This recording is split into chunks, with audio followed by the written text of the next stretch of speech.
भगवान श्री कृष्ण ने समाज को कर्म की प्रेरणा गीता में दी है। श्री कृष्ण को योगेश्वर कहा जाता है। कर्म की कुशलता ही योग है।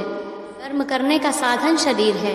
शरीर को स्वस्थ रखना हमारा कर्तव्य है।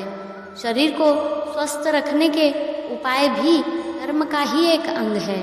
भारतीय परंपरा में आत्मा के साथ शरीर को भी स्वस्थ और निर्मल पर बल दिया गया है, क्योंकि कर्म को सही प्रकार से करने के लिए शरीर का स्वस्थ होना भी आवश्यक है। सभी प्रकार के कर्मों का माध्यम शरीर ही है। योग की सिद्धियों का माध्यम भी शरीर ही है। योग का अर्थ है जोड़ना। दूसरे शब्दों में कहें तो आत्मा और परमात्मा के मिलन के द्वैत अनुभव को योग कहते हैं। भगवत गीता में योग कर्मसु कौशलम इस श्लोक में योग की व्याख्या करते हुए भगवान श्री कृष्ण ने अर्जुन से कहा है, कुशलता पूर्वक किया जाने वाला कर्म ही योग है। कर्म की कुशलता का सीधा सा अभिप्राय ये है कि श्रेष्ठ कर्म को श्रेष्ठतम विधि से संपन्न करना।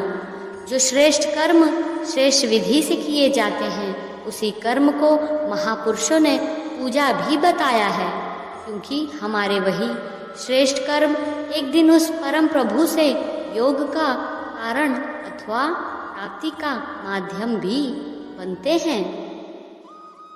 योग किसी कर्म विशेष का नाम तो नहीं है, किंतु साधारण कर्मों को भी विशेष ढंग से अथवा श्रेष्ठ ढंग से करना ही योग है, जिसमें हमारी बुद्धि के साथ साथ हमारे संपूर्ण शरीर का विकास हो, नैतिकता का विकास हो, हमारी आत्मा का विकास हो और संपूर्ण जीवन का विकास हो सके। यही कार्य की कुशलता कहलाती है।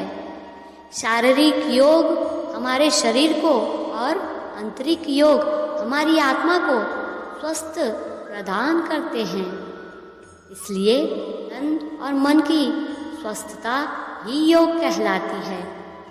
श्रेष्ठ कर्मों द्वारा इस जीवन को आनंदमय बनाते हुए नर का नारायण में परिणीत हो जाना अथवा नर का नारायण से जुड़ जाना ही वास्तविक अर्थों में योग कहलाता है।